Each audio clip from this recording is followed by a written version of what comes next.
Innovation is in our veins. Soon the whole world will know our names. Sharing our knowledge and freedom reign. We here for the people, you know it's our way. Setting foundations is part of the dream. It doesn't matter if you're new to the game. Listen up now, cause we all gon' say, elevate, elevate, elevate, higher, elevate, elevate, elevate, higher. We gon' rise up, we all gon' shine. Work through adversity, stay on the grind. Elevate, elevate, this is our time. Elevate, elevate. Welcome to the Elevate Podcast, everyone. It's so great to have you all on one more time. It's your boy Josh, and I'm grateful to be back on with you yet again on this amazing, cold, brisk Tuesday night, y'all. Fall is falling. Halloween's this week, and October is almost done, which also means we might be an election coming up here in the States. We'll see what happens. The juice is just getting more interesting. The most interesting November we've had in, I'd say, 4 years. Things are really interesting as well. The juice is juicing up here in Canada. We have a lot to get into. Well, we have someone joining us today, which we'll be getting to that shortly, but as well be talking about. Oh man, my whole list is just right here. What do we start with? Do we start with the Bloc being like, we might actually trigger an election before Christmas? They're getting really excited about that. Pierre Poilievre announcing his housing plan with the GST cuts, and this and so much more. And people thinking, yeah, you know, the announcement of the foreign interference that MP Kevin Wong brought forward was like, is that a nothing burger? I was like, I thought it was something. I thought it was interesting. I don't know. There's someone who's might be in David Eby's inner circle who, I don't know, working with China. So that's interesting. We'll be talking this and so much more. But before we get into that, we wanted to extend to you, all you listeners are amazing. We love working with you. We love bringing this show to you on every Tuesday night. And tonight, we got a guest with us. This man, traveling Canada, young man, doing what he does best, interviewing people, getting what the stories that are happening on the ground. He's got an amazing YouTube channel that's just touching 10K. We're gonna help him get over that hump tonight. And he just talking the stories that no one else wants to do. No one wants to even touch. People are scared. They're terrified. We have our friend Gavin Barry on with us. How you doing, y'all? How you doing? And we're starting hot with you muted, baby.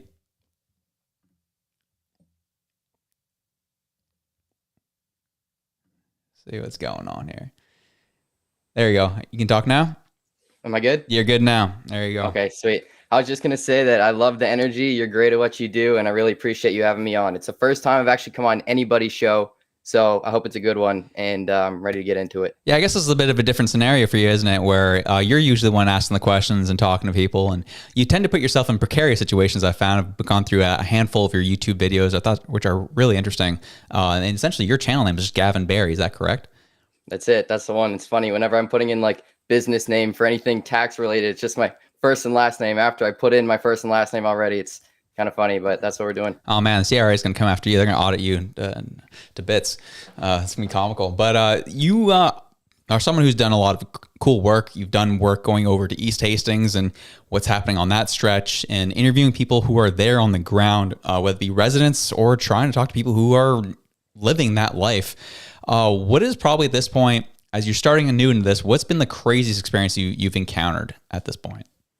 Yeah, that was definitely one of the craziest videos I've ever filmed, just because, I mean, you see it on the media, what Vancouver looks like right now and what BC looks like in general.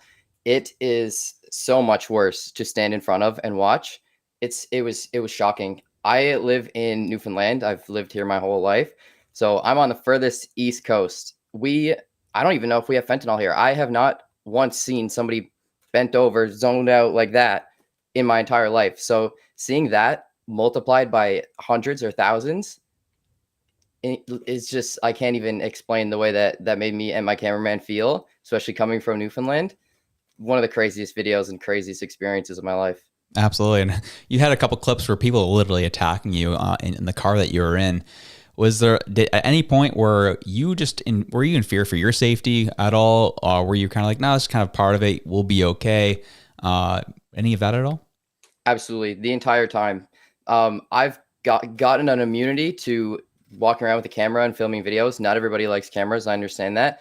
But going out there with a camera just draws every eyeball in the room to you. Everybody was looking at us. It was terrifying. There's people, tattoos all over their face, people with like drug paraphernalia in their hands, bent over, saying stuff to you. Like, I felt violated walking around there with the camera, like, even though you wouldn't think, but like, it was scarier. Absolutely. I know you talked about it in that episode. Was people recognize, obviously you come into town, you have a camera, people can tell you're probably an outsider, and the police were put onto you as well, and that they were actually not happy that you're there filming. Is that correct?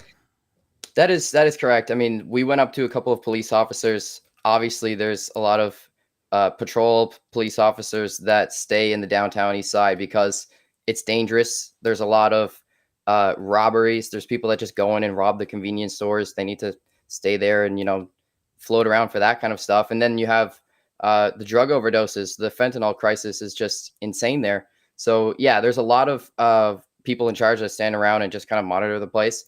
They didn't like that we were recording that.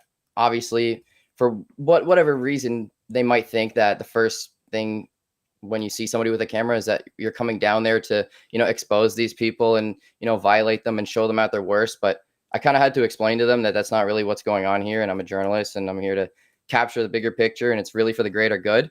But yeah, the police officers did not like that. They didn't want to be on camera. I left a little clip in the video, actually, and a police officer just was ignoring me. I was asking him questions and he was just shaking his head like that. Yeah.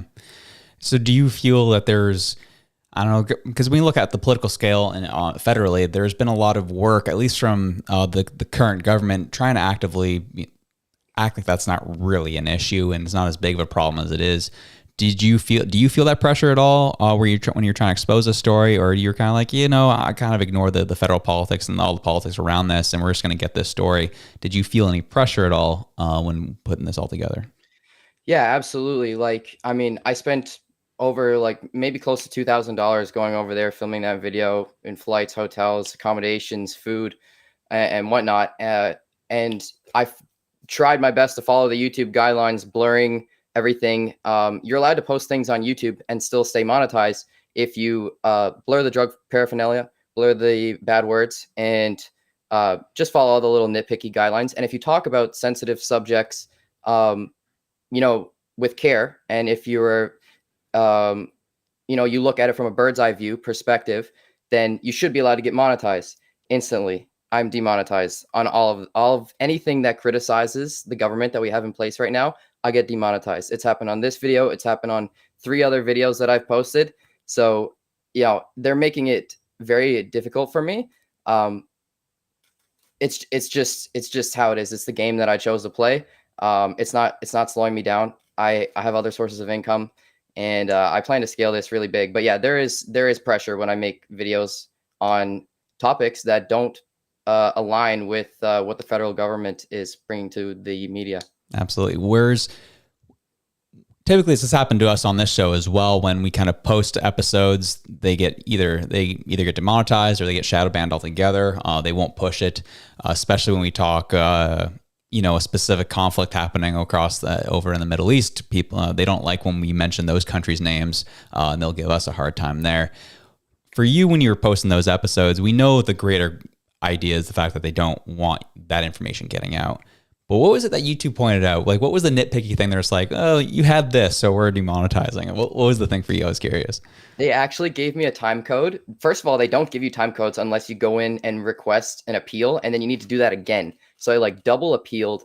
I got a time code for, I think it was somewhere in the first 30 seconds, and it was a short clip. It was probably about 2 seconds long, and it was a video of a guy signaling that he was injecting a needle into his arm, but he was turned back on and you couldn't see any needle. You couldn't see anything.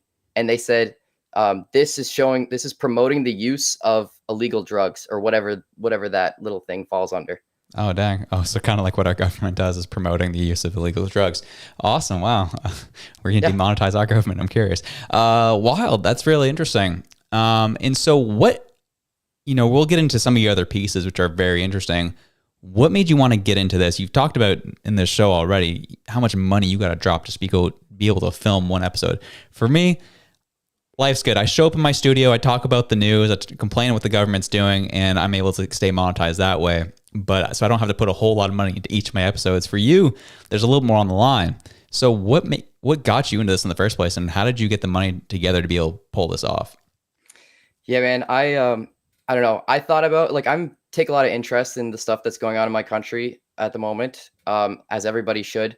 I plan to spend the rest of my life here and raise a family and kids. So it's only, I just feel like it's part of my job to understand the good and the bad about my country and learn about it along the way. So that's kind of what I wanted to make videos about. But I went above and beyond, man. I want to go out and I want to be boots on ground making these videos and there firsthand for my own learning experience and for everybody else's as well. It's one thing to sit down and talk about it like me and you are right now, but it's another thing to go out there with a camera and just kind of show the world for what it is, man. And there's another thing, I think YouTube is moving in a direction that people are just so sick of the BS. People just don't want to see this challenge, just dumb genres anymore. People want to see the real world. They want to understand the world around them. That's the way that the social media is headed right now. And I think that I just jumped on the wave at the right time. And I love what I do, to be honest. And you asked just a couple of minutes ago, how is it that I actually fund this? I make some money from YouTube, but it's nothing substantial. It's probably makes back around 20 to 30% of what I put in. I sell merchandise on my YouTube channel that makes back another small percentage. And the rest, I work a part-time job at the moment. And literally everything I make is going into this. And I'm really betting on myself that this is going to become something. We love to see it, man. And we're always huge proponents and promoters of those who are just trying to go all in and do great work. So, there's you go on your channel, people will visit it. You definitely have the YouTube vibe to it, or you got some pretty insane thumbnails that you're posting. And it can come across a certain way. The thing that's interesting about your content, though, is you watch it and it's very grounded, very down the middle, and you're acting like, I don't know, like a journalist is supposed to, which is fairly interesting these days. One of the pieces you brought up was going to the most conservative city in the world, and then you also went to the most liberal city in the world. How did you go about dictating which one was the most conservative spot versus the one that was most liberal? Honestly, I've just dug through some Reddit and found there Calgary, Calgary, Calgary. I was like, all right, we're going Calgary. It was really no other looking further than that. All I had to do is go on Google and just scroll back through the federal elections and the way that Calgary has voted years in the past, and just compare it to some other big cities in Canada that have big voting swing. And Calgary seemed to be the one. So I was like, we're doing it. Anything happen? Anything? Yeah, we'll start with the conservative video. Anything interesting that happened out there that stuck out to you? I don't know if it stuck out to me, but there's a lot of people that just do not like Trudeau in Calgary. Shocking. Yeah, no, it didn't stick out to me. I think it was what I was expecting to see, but it's it's funny. I feel like everybody everywhere you go now, it's like kind of we're all uniting on this one thing that, man, this government sucks. Yeah. It's and maybe it's not just him.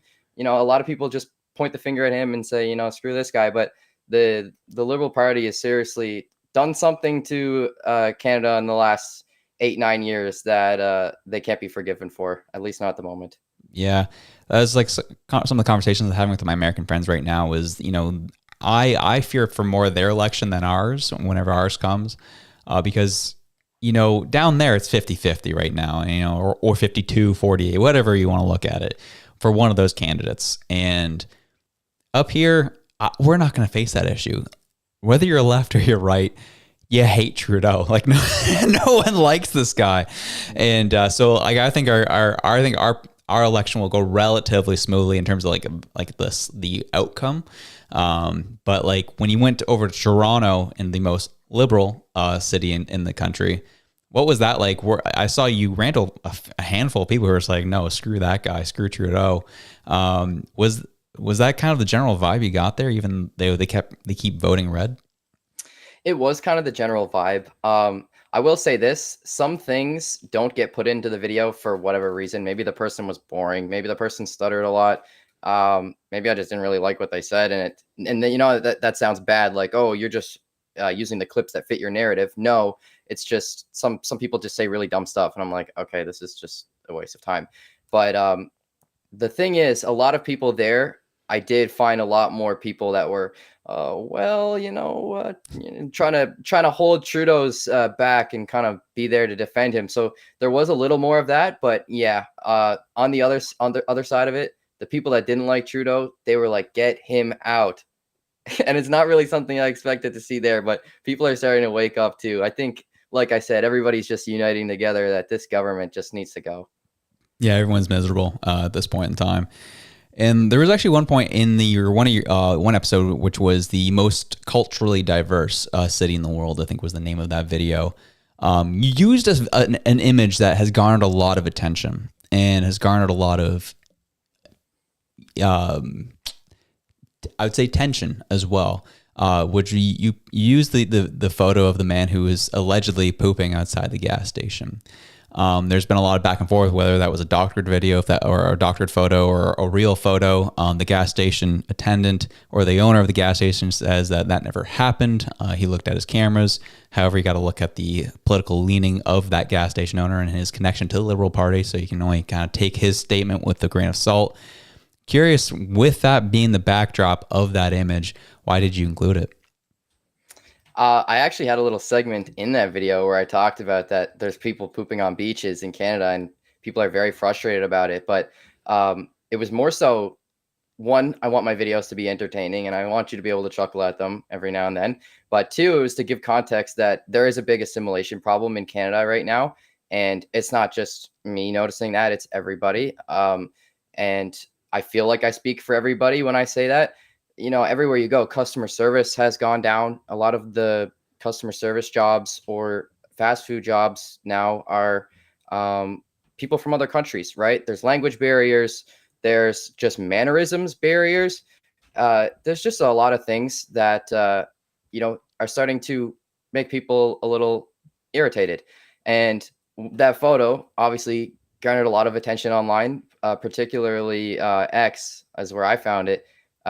People were pissed about that. And, I personally didn't take any offense to that. I kind of thought it was a little bit funny myself, as it is an elderly man. And to be honest, it could be anybody pooping outside of that gas station. But I just threw it in there to kind of support the claim that, yeah, these people aren't crazy. there is an assimilation problem. And like, here's an example of that. Because during that video, I was at a protest, and a lot of the arguments were that there's a big assimilation problem. Right. And so just to clarify your claim, when you talk about these people, who you're referring to? I'm talking about anybody that isn't Canada born. So like international students, temporary foreign workers, just immigrants in general. Maybe they're here temporarily, or maybe they're trying to stay for the rest of their lives. It doesn't matter, but that's who I'm referring to. They're people that grew up learning English as a second language. Gotcha. So when you are, when you're kind of putting a piece together, we talked a little bit before the show, you have your own biases. How do you keep yourself from reading your own bias into the piece you're putting out? Yeah, I try not to. I try not to let it rub off too much. Obviously, I feel a certain way about what's going on in my country at the moment, as everybody does, and as everybody has the right to, have those feelings. But yeah, I don't think I should let my bias or whatever, the way that I feel about something, rub off on everybody else. I mean, that's kind of what I want to I want to bring back good journalism, and like you don't see it anymore. You go on like Rebel News, and it's like, God, these guys are crazy. They're just like, their reporters are just so like, the questions are obviously just so rough ended. Like there's nothing. They're just there to instigate. They're just there to poke. They're just poke. And it's like, I'm not there for that. I want to hear everybody's answers, everybody's opinions, and I just want to collage it into the video and kind of just say, take what you want for what you will. Well, you're getting people fired up. Before my co-host had to depart, he made a couple comments about Rebel News, and I got the people going in the comment section typically. And so you poked the hornet's nest. There's a lot of supporters on the show who love Rebel News. I love them too. Do you love them? Yeah, I think they're doing great. I'll take them over the mainstream media. You just got to be careful what you take from any media these days, even me. Right. Yeah. You got to be critical of anything you're reading or watching. So you talked about kind of how Rebel can tend to, you said poke and instigate. What is the approach that you typically take when you're doing some of these more sensitive interviews? Man, approach people with empathy. Like the homeless people, just tell them what you're doing. I don't even make money off of this stuff yet, so I don't have to feel bad about it. I'm not walking away with a bag of gold coins after I interview this homeless guy. I genuinely just want to hear what he has to say. And same goes for these people at the protests. Like I'm just here to see what you have to say. And whatever, depending on what you say, I'll put it in my video. Yeah, just approach people with just the right attitude, and don't go into it thinking that your answer is correct already, because it may not be, right? You just need to hear people out. Yeah. One of the more sensitive topics that you touched on was, the final episode I'll touch on with the stuff you've been putting out, is the protests that were taking place in Brampton over international students essentially being sent away, aren't going to be their documents aren't going to be renewed. And you were interviewing people who are protesting, who are on the ground, who are being affected as temporary foreign workers as well. And some of the crazy stuff that came out of these interviews, when I was watching, I was like, shoot, man, like, what is happening? You were joining these people in their prayer times, you were joining them in their protest and asking them questions, and there were some people who actually took the time out to really speak very candidly about what they were experiencing. So what did you learn from that video? What was kind of the most jaw-dropping thing you came from there? Well, just to start, I mean, it was absolutely phenomenal that I got my way in to get answers from them to begin with, because I know different news companies went there and they weren't really getting any answers. No, they didn't want to talk to any mainstream media, anybody with, a big microphone and a huge corporate camera guy or whatever. That's not really how I roll. I just got the tiny microphone. My camera guy followed, with my tiny DSLR camera. It's just great that I got to have a real conversation with those guys and see what's going on, what way they feel about it, their side of the story. So, yeah, I was super enlightened by what they had to say, to be honest. Like, they are brought here, and they are, they're stomped on from the second that they land here. I mean, they pay like 3, 4, 5, 6 times the amount for tuition already. It's just a big scam. They're taking people from developing countries and bringing them here and paying them less. They're desperate people. They just want to make a buck. They want to better their lives. They want to start a family, and like, more power to them. They should be able to do that. But it's like, it's gotten completely out of control, and they're seeing the consequences of that now. Now the government's backtracking on everything, saying no, actually we're not renewing anybody's visas. You all have to go home now, right? So it was very interesting to see their side of what's going on, and I learned a lot that video. I learned about the LMIA, labor market impact assessment. Some of these guys are paying like $40,000-$50,000 just to get hired so that they can stay in Canada. Essentially, long story short, it's crazy. Like, I can't imagine, like, why would Canadian born me, Gavin Barry, why would I ever pay $40,000 to become a truck driver for somebody? That's not how that works. You pay me to drive your truck. That's or else I don't do it, right? But these guys are desperate and they want to stay. So they're just squeezing the program right now, the immigration program. Absolutely. And in the LMIA, the one thing that was really interesting is a lot of the MLIAs that these people were receiving were fraudulent in a lot of cases. Like, as you said, like, that program's just being squeezed for everything it's worth. So these people are here they want to live, they want to make a living and be fulfilled on the promise that they were given to be able to come here. And then turns out that, like, employers who are trying to hire them have fraudulent LMIA so that they can hire them, and then passing on how much it costs them to get this fraudulent LMIA and passing it on to them is what I understood. Is that what happened?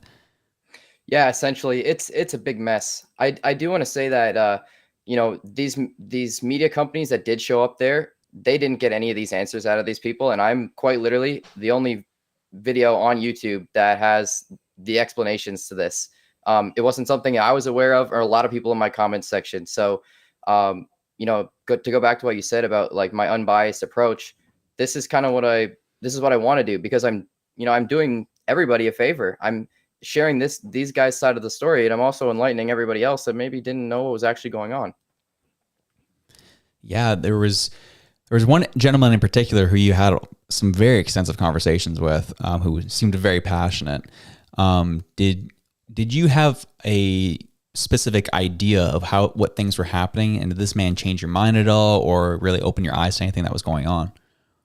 He did change my mind a lot. When I first got there, I asked him if he wanted to have an interview for the camera, and he actually said, "No, I'm good. No, thanks." And I was like, "Okay, whatever." I didn't think too much about it.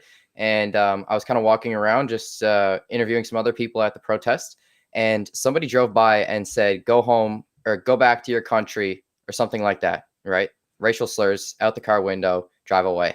And I pointed my camera towards it. And this guy, who had told me he didn't want to be in an interview, came over and said, "Did you hear that? That was crazy." Like, and then he started talking to me. And sure enough, he took me in. We were talking to him for about an hour or two.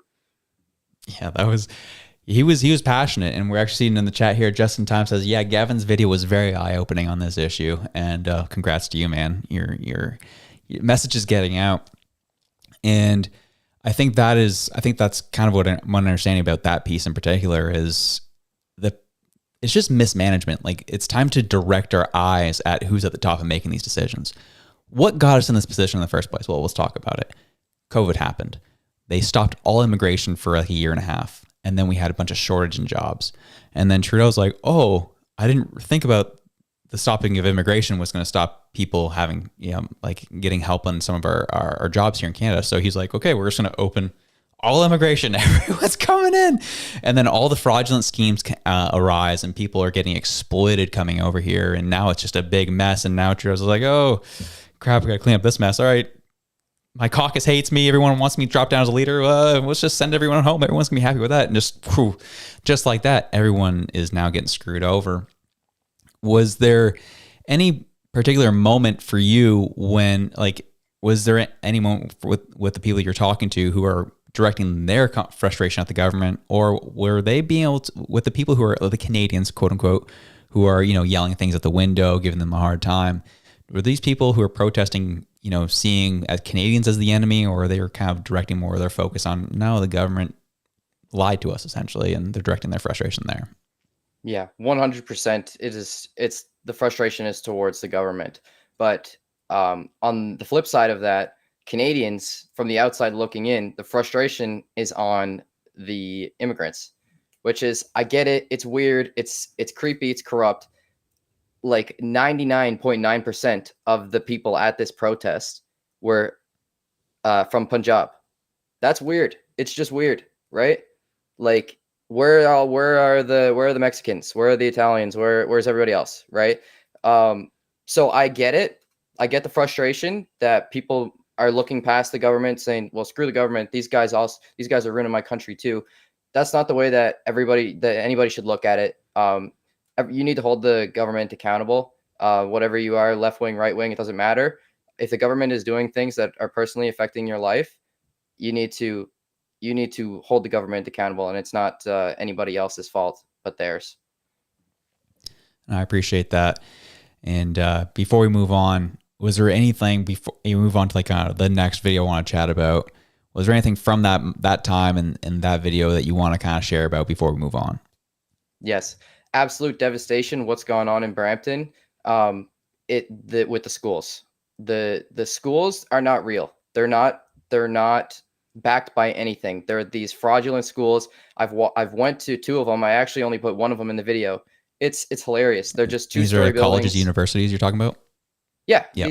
These universities that are accepting immigrants from it's mostly India. They're just accepting Indians. They're exploiting the system.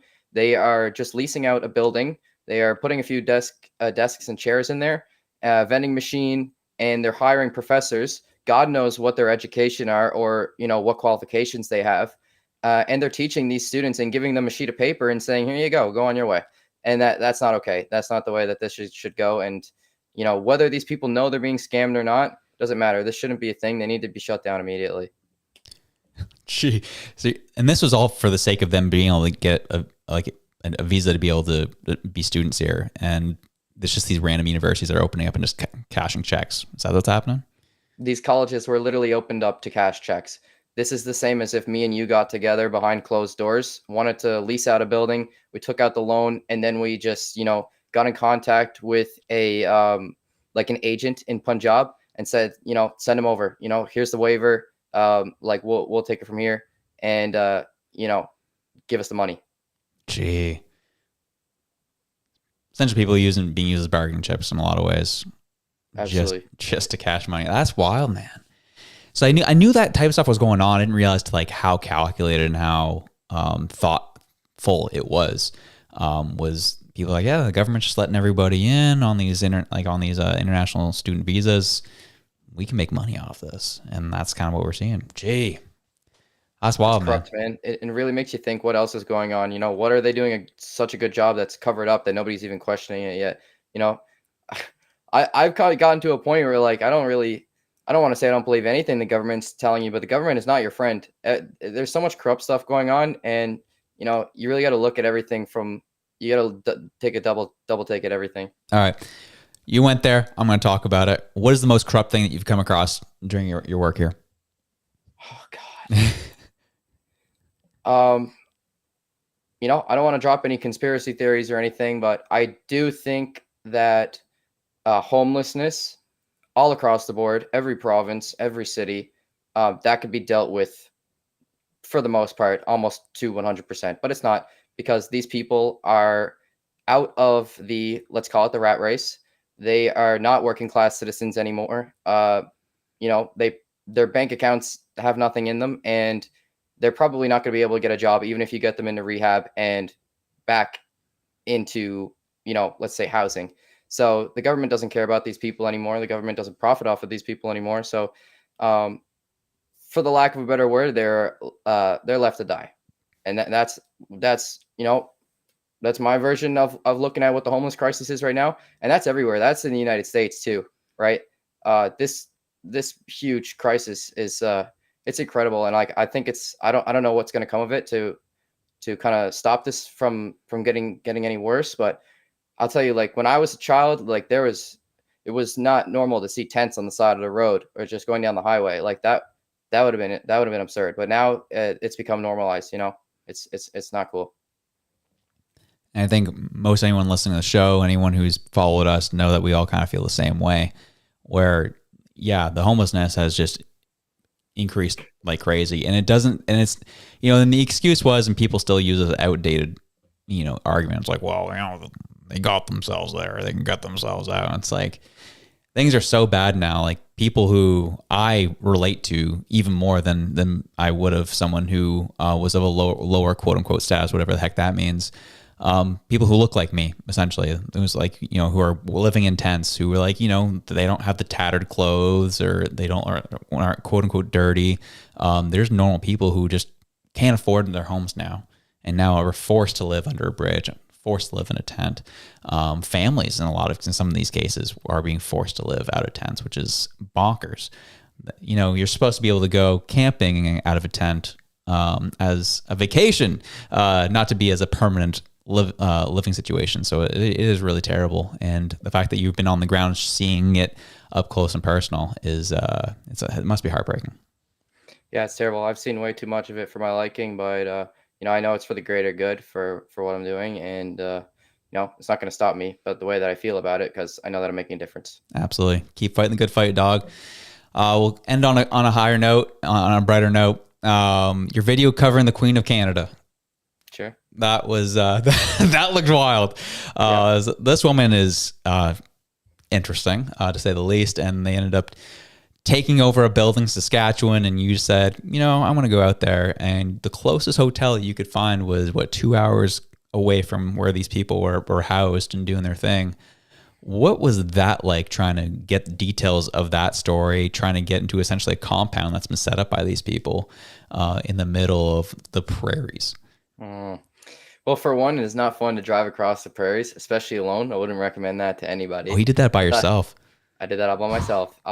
Yeah, no, that was a different experience for me. That was the first video I filmed alone. But yeah, I wanted to go check that out. I thought that what was going on was a little interesting. Basically, what you had was a bunch of broken people that no longer believed in government. You know, we're just coming out of a big pandemic. There was, you know, a lot of corruption that went on. You know, vaccine this, vaccine that. We're gonna lock your bank accounts. Some people don't like that. All this. So you basically have a bunch of broken people who wanted to start their own revolution, and they've been taken under by this lady named Romana Digilo, who is actually not even a Canadian. She is from the Philippines, but she was here at the right place, wrong time, and she started a movement and said, you know what, we're going to overthrow the government. I'm the new leader. You guys need to send me all your money. You need to give me all of your assets, and you have to come live with me in this old elementary school that I have bought. So there's about, I think when I went out there was about 11 or 12, maybe more people living in that school. And man, what a weird experience. They're trying to become self-sufficient on the land. They're growing their own crops. They're trying to do everything they can in the confinement of the property that they have. Whatever they're planning, I have no idea, but I do know that they have their own currency. Like they don't believe in the Canadian dollar anymore, but it's funny because they have to go out and buy gas and water. But yeah, they have their own currency. They have their own merch. Like they're essentially trying to become separate from the government. They want nothing. They want to live on the government's land, but they want to have nothing to do with it. Oh, dang. So I have one more question to follow up on that before I do that. Chat. Anyone who's watching right now, we're going to be doing a Q&A here with Gavin here shortly. So if you have any questions, feel free to start loading up the chat. We'll get right to it here shortly, and we'll chat about it. So, but with this scenario with these people, what are they still there? You know what? I've heard stories. There's been some interviews on the mainstream media of people that have gotten out of that trap. So they've said, hold on, this is a scam. Like, you know, what am I doing? You know, I've cut off all my loved ones and I've moved out to this place in the middle of nowhere, and this isn't real. We're not going to accomplish anything. You know, we're not going to be the ones to overthrow the government. Who knows if that will ever happen, but they've realized that it's just a lady that is a fraud. So there's been some interviews of people that have escaped that and just said that they were deeply manipulated. But I do think that there's people that are still there. They have a Telegram channel, and they do a news section every night. So their leader or they're like co-leaders or whatever. It's like a hierarchy. They all have a role and whatever. So some people will come on and read the script. They're religious people, from what I can understand.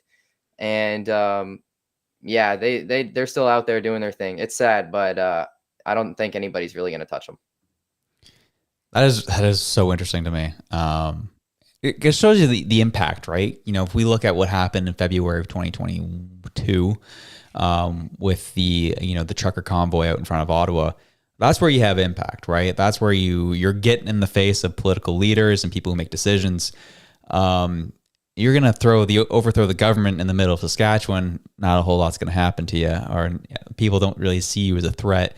So, but even the way things are operating, I'm very surprised that RCMP haven't moved in on these people and just said, you got to go. Well, to be honest, it's somebody's land. So it's one of it's the next guy under the queen. So the queen is the overall end all be all, send me your money. And then the next guy under her is the guy who owns the land, obviously, because without the land, she has nowhere to, do her thing. So, they can't really do anything about it. This guy bought it in full like a long time ago. Obviously, it's not very expensive land. It's an old elementary school that was, I don't know how long it hasn't been in use for. I don't think they have running water in there. I don't know how they're showering. I don't know how they're flushing the toilet. I have so many questions. Because there's boys and girls living in there, right? All different ages. They have dogs. Jeez. So I don't know what's coming of that. I don't know why. Like, it's weird. It's like a reality TV show without the cameras. For sure. Yeah, like, I don't think the police can come in and do anything about it. I know that they have a camera set up. I wanted to find it, but I couldn't. But a lot of the locals out there told me that the RCMP have a couple of cameras set up just in case something happened. Right. And you essentially got like within the fences that they have set up, right? Like, you got in there, you were talking to some of the people there. What was some of the most wild conversations you had? Yeah. To be honest, if you scrub to that video, they didn't have very many conversations with me, period, because I think that the people of this cult, I think that they sign like NDAs that they can't talk about what goes on. And, they basically sign their life away once they sign up for this, whatever this group is. So they actually didn't say anything to me. I think they're more curious than anything, but they followed me around. They surveilled me. They recorded me the entire time. Like the X amount of hours I spent there was somebody out there recording me just with a phone. So they have that's their version of body cam surveillance, I guess, just in case I tried any funny business. But that wasn't what I was there for. But I actually met up with a guy who is from a town 2 hours away, and he's a journalist and he's been doing some coverage on them. So he really gave me the inside scoop about what was going on and, how these broken people ended up trying to overthrow the government. Right. There's an interesting theory about groups like this, and so now we're just going to be spitballing. Curious. Do you think they're a sex cult status yet? You think? Man, it's possible. It's possible because Tom, the journalist that I met up with, he thinks that there's something going on there too. Like, he thinks that this Romana, this queen, might be. She basically has made these people their slaves. They will get down on their knees for this girl, right? You can see the way that they defend her on social media. And, if they would get down and do all this crazy stuff for her, it's like, I don't think sexual activity is out of the question, to be honest. And as bad as that sounds. I mean, and that adobo chicken, when it hits, man. I gotta put it out there. Yeah. It actually is crazy to me that a Filipino woman managed to be able to pull this off and call herself the Queen of Canada and do all this. Because she's not a young woman either. Like, she is up there in age. It is very impressive when people are real I don't even deem her. I could be wrong. I only saw a little bit about her, but she doesn't strike me as someone who is what's the word I'm looking for? When leaders are just fun to follow. Trudeau had it when he first ran. People just loved him, gravitated to him.